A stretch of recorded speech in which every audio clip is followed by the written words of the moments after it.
Mille émotions pour Petit Noun de Géraldine Elschner et Anja Klaus.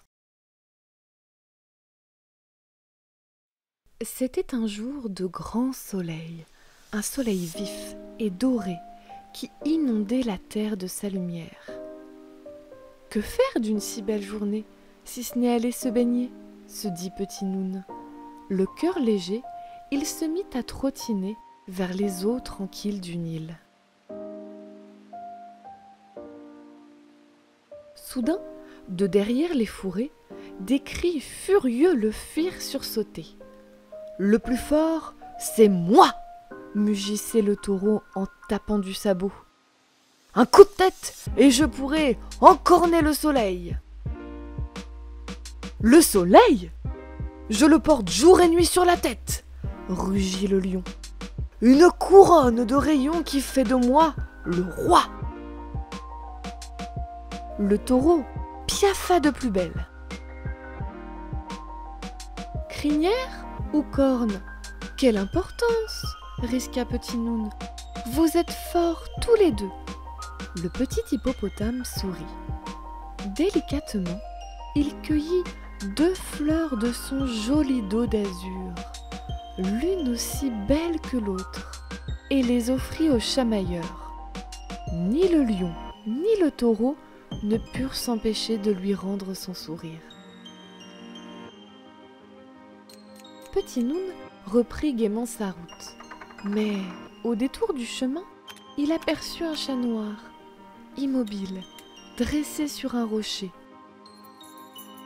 Petit Noun devina la pluie dans ses yeux de nuit.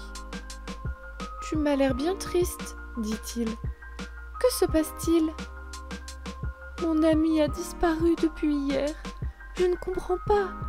Elle ne part jamais sans moi. »« Ne t'inquiète pas, elle reviendra, » le rassura Petit Noun.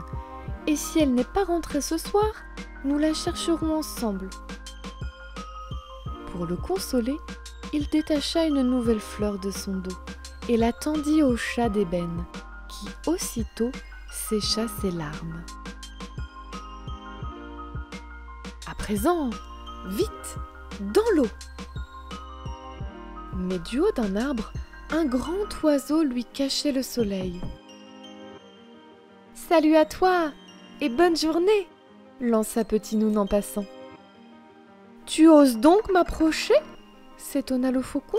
« Ici, tout le monde a peur de moi. Mon bec crochu, mon œil perçant font fuir les gens. Et pourtant, s'ils savaient combien j'ai peur moi-même quand je suis tout seul. »« Les fleurs tiennent compagnie, » dit Petit Noun. « En voici une pour toi. » Et un grand brouhaha dans la clairière lui coupa la parole. Bondissant d'arbre en arbre, une bande de babouins se balançait dans les branches. Ils poussaient des cris si drôles que Petit Noun éclata de rire. Le faucon redressa la tête lui aussi.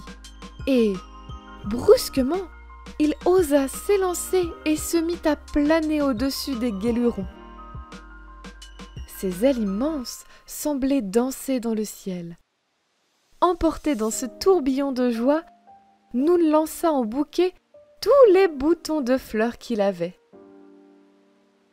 C'est alors qu'au pied d'un buisson, Petit Noun aperçut une grenouille qui sautillait sur place. Voulait-elle jouer avec eux ? À chaque essai, elle retombait. Le petit hippopotame fit un pas vers elle, mais une odeur repoussante le fit reculer. «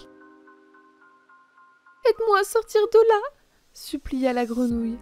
« Ce drôle de champignon à trous sent si mauvais !» Petit Noun retint sa respiration, puis, d'un coup de dent, il arracha la liane qui retenait la pauvre prisonnière. « Merci !» croissa la grenouille. Sur sa blessure, Petit Noun appliqua un emplâtre fait de ses feuilles, et elle partit en boitillant. « Tu es bien généreux, Petit Noun !» remarqua l'ibis qui l'observait. « il ne te reste plus qu'une seule fleur sur le dos. »« Vraiment ?» s'étonna l'hippopotame. « Alors prends-la. Il me suffira d'aller me baigner dans les eaux tranquilles du Nil. Un peu de patience, et les fleurs qui poussent là laisseront à nouveau leur empreinte sur ma peau. Comme avant. » Cette fois, Petit Noun courut jusqu'au fleuve, où de gros dos ronds marquaient l'horizon. Ses parents, ses amis. Prenant son élan, il plongea pour les rejoindre. S'ensuit alors un grand remue-ménage. Une nuée d'oiseaux s'envola à tire-d'aile. « Oh, comme ils sont beaux !» s'émerveilla Petit Noun. « Oui, mais je crois bien que tu les as dérangés, » remarqua son papa. Tout penaud, Petit Noun fila se cacher sous les ombelles bleutées. Il n'avait pas voulu effrayer les habitants des marais. Les larmes lui montaient aux yeux lorsqu'une voix l'appela. « Viens là, Noun adoré, ce n'est pas grave, ils reviendront. » Sa maman l'attendait. Rassuré, Petit Noun vint se blottir entre ses parents. Un gros câlin, un bon bain, tout allait bien. Déjà, les fleurs lui caressaient doucement le dos. La journée serait belle. Fin. Et voilà, notre histoire est terminée. Et parce que les belles histoires se partagent, je vous donne rendez-vous mercredi prochain pour la lecture d'une nouvelle aventure. À très bientôt!